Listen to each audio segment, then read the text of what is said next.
এই পোলাপান সাবধান বলে দিলাম, খবরদার খবরদার বলে দিলাম রে মেহমান, রমজান মাস একটা মেহমান, এই মেহমানকে সম্মান করতে হবে। কথা বলেন ঠিক কিনা? রমজান হলো মেহমান, তাকে সম্মান করতে হবে। যুবকদেরকে বলবো দলে দলে তারাবি নামাজে যেতে হবে। যুবকদেরকে বলবো সেহরি খাওয়ার পর না ঘুমিয়ে ফজরের নামাজে মসজিদে যেতে হবে। আপনাদেরকে বলছি, মুরব্বী বাবাদেরকে বলছি, রমজানের শেষ 10 দিন ইতিকাফ আছে, ইতিকাফে বসতে হবে।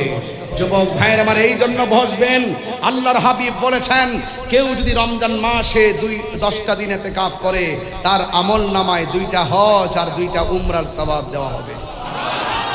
এই হজ আমরা চাই কি চাই না? আরো যারা চাই কি চাই না? এই ইতিকাফ আমরা চাই কি চাই না? খবরদার বলে দিলাম, আমার রাসূল বলছেন যেই ব্যক্তি রমজান মাস ঈদের দিন মানুষকে নতুন জামা কিনে দিবে, আল্লাহ পাক তাকে জান্নাতের জামা পুরস্কার দিবেন।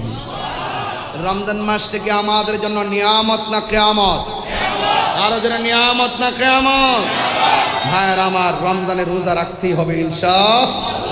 রহমত চলতেছে। কি চলতেছে? রহমত চলতেছে। এরপরে আসবে মাগফিরাত, তারপরে আসবে নাজাত।